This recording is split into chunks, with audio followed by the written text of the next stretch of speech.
வணக்கம் நண்பர்களே. மைனருக்கு சொந்தமான ப்ராப்பர்ட்டியை விற்பதற்கு நீதிமன்றத்தில் எப்படி பெர்மிஷன் வாங்கணும் அப்படிங்கிறது தொடர்பாக 2 வழக்கு தீர்ப்புகளை தான் இன்றைக்கி நம்ம பார்க்க போகிறோம். ஒரு வழக்கின் தீர்ப்பை சென்னை உயர்நீதிமன்றம் 2013 வழங்கியிருக்கிறாங்க. இன்னொரு தீர்ப்பை டெல்லி உயர்நீதிமன்றம் 2023 வழங்கியிருக்கிறாங்க. இப்போது இந்த மைனர் ப்ராப்பர்ட்டி தொடர்பாக சில முக்கியமான விஷயங்களை நாம் தெரிஞ்சுக்கிடணும். என்கிட்ட ஒரு வழக்கு கன்சல்ட்டிங்க்கு வந்துச்சு. நான் அதை சொன்னோம்னா உங்களுக்கு ஈஸியாக புரியும். இப்போ என்கிட்ட கன்சல்ட்டிங்க்கு வந்த வழக்கில் தந்தை தன்னுடைய மைனர் மகளுக்கு ஒரு செட்டில்மெண்ட் செஞ்சிடுறாரு. அதன் பிறகு அந்த பிள்ளைக்கு 5 வயதாக இருக்கும்போது அந்த தந்தையும் தாயும் சேர்ந்து கார்டியனாக இருந்து அந்த மைனருக்கு பாத்தியப்பட்ட சொத்தை 2002 வித்துடுறாங்க. அந்த 2002 வாங்கின நபர் 2004 ஒரு ஆளுக்கு வித்துடுறாரு. அந்த 2004 வாங்கின நபர் 2008 இன்னொரு நபருக்கு வித்துடுறாரு. அந்த 2008 கிரையை வாங்கின நபர்கிட்ட இருந்து நம்மளுடைய கட்சிக்காரர்கள் அந்த சொத்தை பேங்க் லோன் போட்டு கிரையை வாங்கிடுறாங்க. அதன் பிறகு அதில் குடியிருந்து வீட்டு வரி, தண்ணி வரி, சொத்து வரி எல்லாம் கட்டி 15 வருடங்களுக்கு மேலாக குடியிருந்துட்டு வர்றாங்க. இப்போ அந்த மைனர் பெண் மேஜர் ஆனதுலேருந்து 3 வருஷத்துக்குள்ளே, அதாவது 21 வயது முடிவடைவதற்கு 2 மாதத்துக்கு முன்பாக ஒரு சூட்டை போட்டுறாங்க. யார் மேலெல்லாம் போடுறாங்கன்னா, அவருடைய தாயும் தகப்பனையும் 1-2 பிரதிவாதிகளாக சேர்த்துடுறாங்க. அதற்கடுத்ததாக 3 பர்ச்சேஸரை சேர்த்துடுறாங்க. நம்ம பார்ட்டியை அந்த வழக்கில் சேர்க்கலை. சேர்க்காமல் suit for declaration and recovery of possession கேட்டு சூட்டை போடுறாங்க. இந்த சூட்டில் பிரதிவாதிகள் எல்லாருமே எக்ஸ்பார்ட்டி ஆகிடுறாங்க. அதனால் நீதிமன்றத்தின் அனுமதி பெறாமல் மைனர் ப்ராப்பர்ட்டியை அவரது தந்தையும் தாயும் சேல் பண்ணியிருப்பதால் அந்த டாக்குமெண்ட்டு செல்லாது.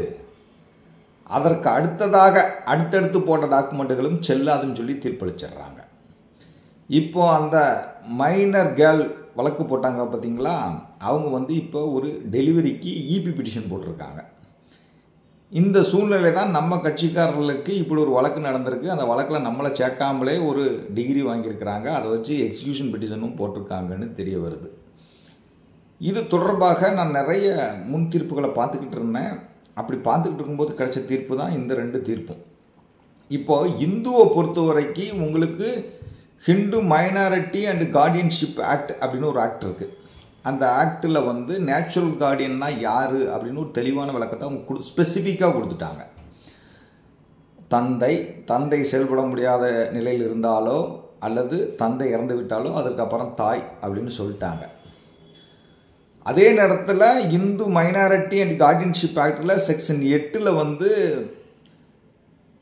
பூர்வீக சொத்தை பொறுத்த மட்டிலும் மைனருக்கு உள்ள பாகத்தை அந்த மைனரின் நன்மைக்காக, குடும்ப கடன்களை தீர்ப்பதற்காக, குடும்ப அவசிய தேவைக்காக தந்தை ஏலினேஷன் செய்யலாம்னு சொல்லிட்டாங்க.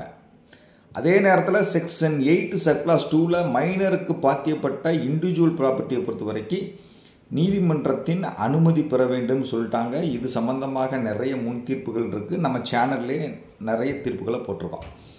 இப்போ கிறிஸ்டின்ஸை பொறுத்த வரைக்கும் எப்படி, இப்போ நம்ம ஹிந்துக்கு தனியாக ஹிந்து மைனாரிட்டி கார்டியன்ஷிப் ஆக்ட் இருக்குது.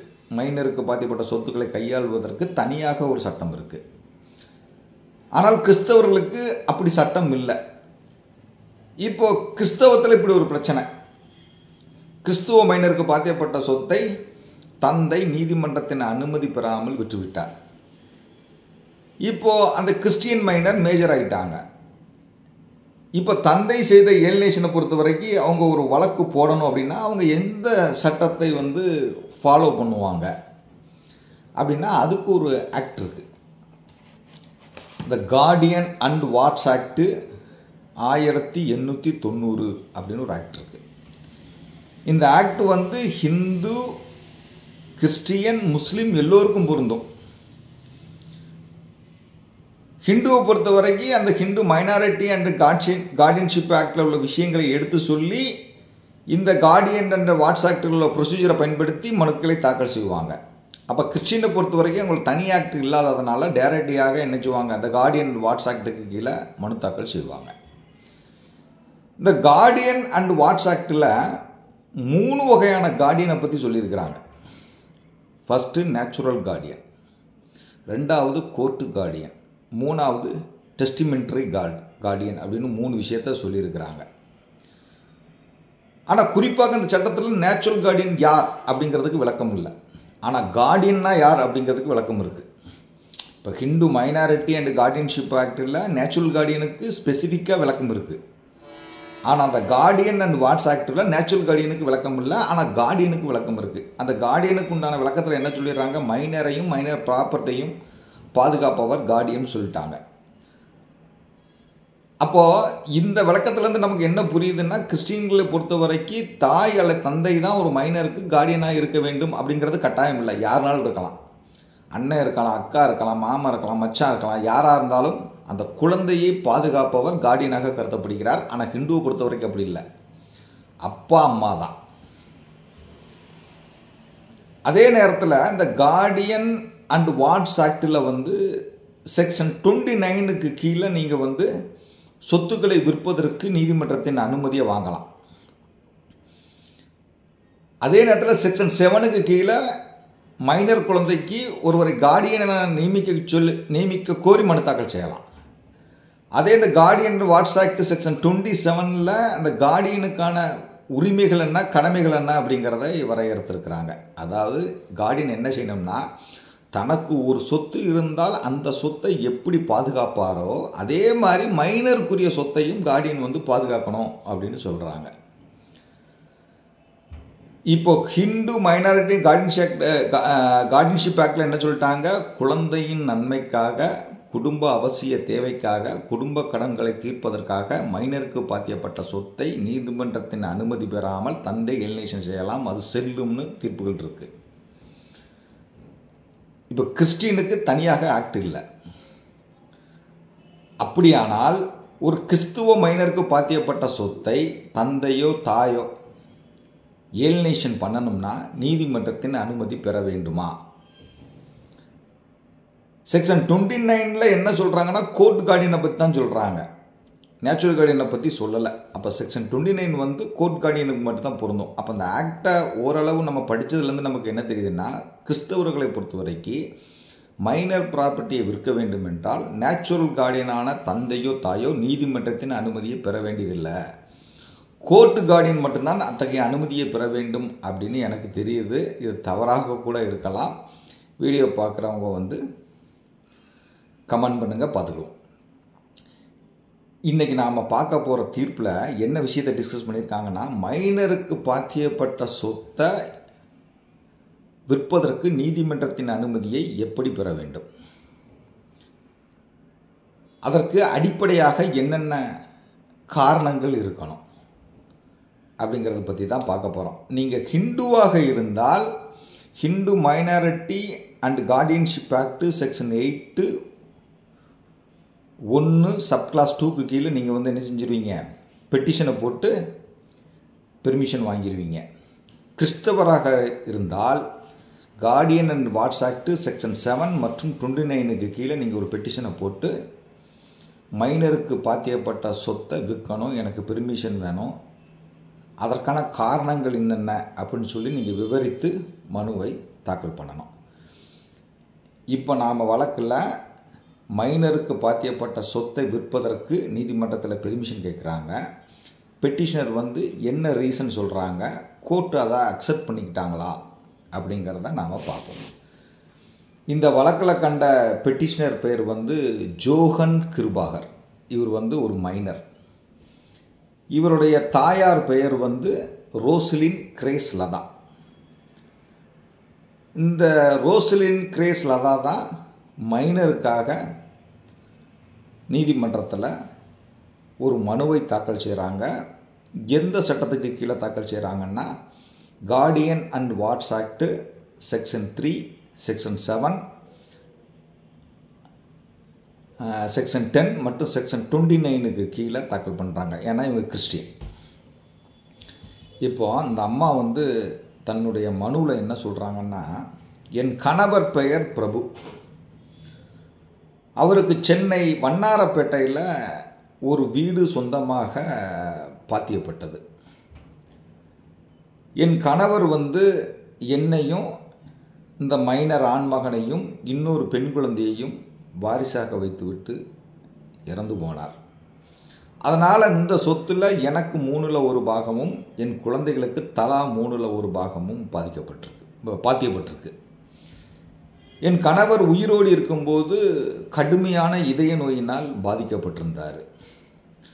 அவரை விஜயா மருத்துவமனையில் சேர்த்து நான் பல நாளாக ட்ரீட்மெண்ட் கொடுத்தேன். அவர் இன்பேஷண்ட்டாக தொடர்ந்து சிகிச்சை எடுத்துகிட்டு வந்தார்.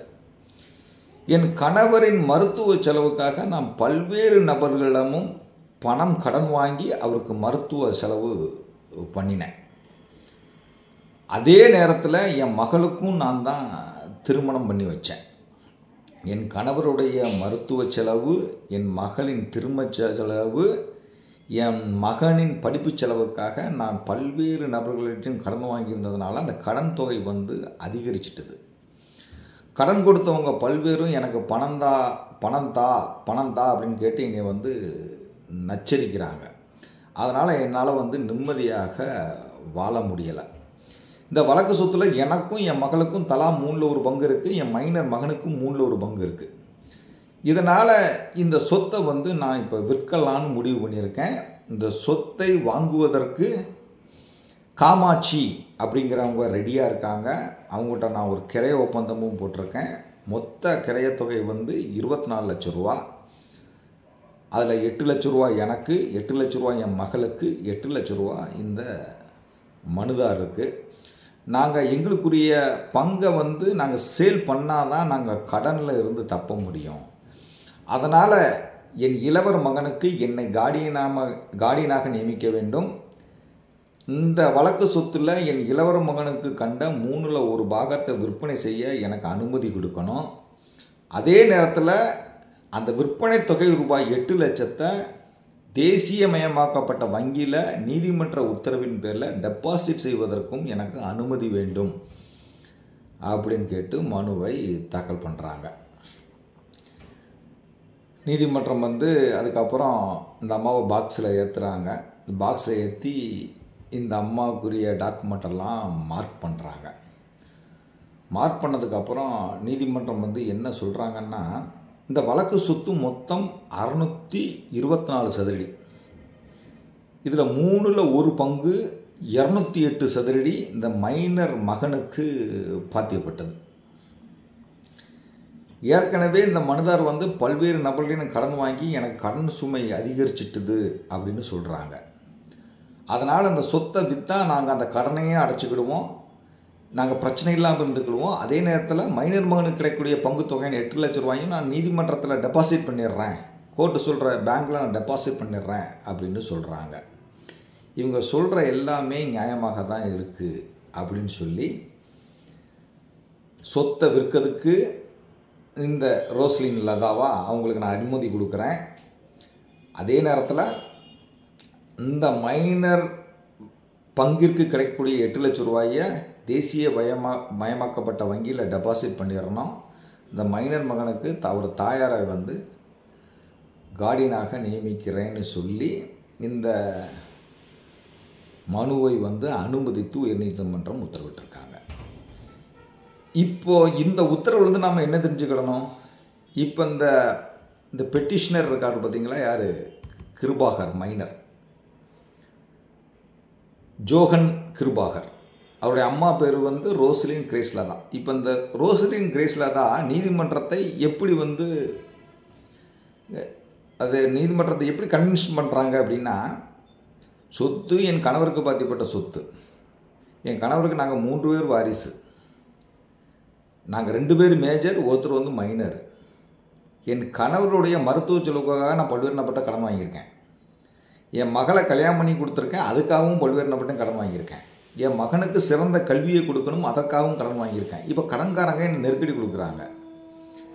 இந்த வழக்கு சொத்தில் என் மைனர் மகனுக்கு 3ல் 1 பாகம் போக மீதி 3ல் 2 பாகம் எனக்கும் என் மகளுக்கும் பாத்தியப்பட்டிருக்கு. அந்த பங்கை நாங்கள் வித்துட்டோம்னா அந்த கடன்லேருந்து நாங்கள் தப்பிடுவோம், நாங்கள் நிம்மதியாக வாழ முடியும் அப்படின்னு கோர்ட்டில் வந்து அவங்க பேசுகிறாங்க. கோர்ட் அதை ஏற்றுக்கிறாங்க. இப்போ சொத்தை விற்கக்கூடாதுன்னு சொல்லியாச்சுன்னா இவங்க கடனில் இருந்து தப்ப முடியாது. அப்போ என்ன செய்வாங்க, குடும்பத்தோடு தற்கொலை பண்ணிட்டு சாவாங்க. அப்போ கோர்ட்டு வந்து இந்த தாயினுடைய இந்த மனுவை வந்து ஏற்றுக்கிட்டாங்க. இவங்க சொல்கிறது நியாயம்தான், கடன் சுமை அதிகரிச்சிருக்கு, சொத்து வந்து 3 பேர்த்துக்கும் பாத்தியப்பட்ட சொத்து, மைனருடைய பங்கு 8 லட்சத்தை நான் செலவு பண்ண மாட்டேன், நான் டெபாசிட் பண்ணிடுறேன்னு சொல்லிட்டாங்க. மற்ற எங்களுக்குரிய பங்கை நாங்கள் விற்றுக்கிடுவோம். இப்போ இவருடைய பங்கை விட்டுட்டு எங்களால் விற்க முடியாது, ஏன்னா சொத்து வந்து பிரிவிடாத பார்க்க பிரிக்க முடியாது, வெறும் 624 சதுரடி தான் இருக்குது அப்படின்னு சொன்னதுனால கோர்ட்டு வந்து பெர்மிஷன் கொடுத்துருக்காங்க. இது கிறிஸ்தவ தாய் வந்து அவருடைய மைனர் மகனுக்காக நீதிமன்றத்தில் மனு தாக்கல் செய்கிறாங்க. கார்டியன் வாட்ஸ்ஆக்டில் தாக்கல் பண்ணுறாங்க. இதுவே ஹிந்துவாக இருந்தால் நீங்கள் Hindu minority and guardianship act section 8 subclass 1 subclass 2க்கு கீழ் நீங்கள் பெட்டிஷன் போடணும். இதுதான் மெத்தடு. அப்போது நீங்கள் மைனருக்கு பாத்தியப்பட்ட சொத்தை விற்க வேண்டும் என்றால் நீங்கள் எதற்காக அதை விற்கிறோம் அப்படிங்கிற விஷயத்தை நீதிமன்றம் மனநிறைவு அடையும் வகையில் நீங்கள் நீதிமன்றத்திற்கு விளக்கணும். இந்த அம்மா சொல்லியிருக்க விளக்கத்தை நீதிமன்றம் ஏற்றுக்கிட்டாங்க. அப்போ எனக்கு கடன் இருக்குது, அதனால் சொத்தை விற்கணும் அப்படின்னு சொல்கிற அந்த காரணத்தை வந்து நீதிமன்றம் ஏற்றுக்கொள்கிறது. இன்னொரு வழக்கு டெல்லி ஹைகோர்ட்டு எப்போ வழங்கியிருக்கிறாங்க இந்த தீர்ப்பு அப்படின்னா 5/6/2023 வழங்கியிருக்கிறாங்க. என்னது, லைசமா சாஜி versus state through chief secretary of Delhi. இந்த வழக்குலையும் இதே மாதிரி தான். இந்த அம்மா என்ன சொல்லுதுன்னா, அந்த வழக்கு சொத்து என் கணவருக்கு பாத்தியப்பட்டது, நான் வந்து ஒரு ப்ரைவேட் கம்பெனியில் 79,000 சம்பளம் வாங்கிட்டு இருக்கேன், எனக்கு 2 மகன் இருந்தால் அதில் ஒரு மகன் இறந்து போயிடுச்சு, இப்போ ஒரு மகன் இருக்கா, என்னுடைய சம்பளம் வந்து இந்த மைனர் குழந்தையை படிக்க வைக்கிறதுக்கு போதுமானதாக இல்லை, நான் இந்த சொத்தை விற்று அந்த பணத்தை கொண்டு எனக்கு சொந்தமாக ஒரு வீட்டை வாங்கி நானும் மைனர் குழந்தையும் அதில் வசிப்போம், மீதி பணத்தை வைத்து என் மகளுக்கு நான் நல்ல கல்வியை கொடுத்துருவேன், அவள் 10th முடிச்சுட்டா அடுத்து உயர் படிப்பு படிக்கணும், அதுக்கு எனக்கு பணம் தேவைப்படுது, அப்போ இந்த ப்ராப்பர்ட்டியை விற்றாச்சுன்னா நாங்கள் கொஞ்சம் நல்லா செட்டில் ஆயிடுவோம், ஒரு சொந்த வீட்லேயும் நாங்கள் குடியிருந்துக்கிடுவோம், என் குழந்தையும் நல்லா படிக்க வச்சுருவேன் அப்படின்னு சொல்லி பெட்டிஷன் போடுறாங்க. இதில் கோர்ட் வந்து நிறைய விஷயங்கள் சொல்கிறாங்க. முதல்ல விஷயம் என்ன சொல்கிறாங்கன்னா, தந்தை இறந்து போயிட்டார், மிச்சம் இருக்கிறது தாய். அப்போ தாய் யாராயிடுறா, பயாலஜிக்கல் மதர் ஆயிடுறாங்க, உயிரியல் தாயாராக அவங்க ஆயிடுறாங்க, தந்தை இடத்துக்கு அவங்க வந்துடுறாங்க.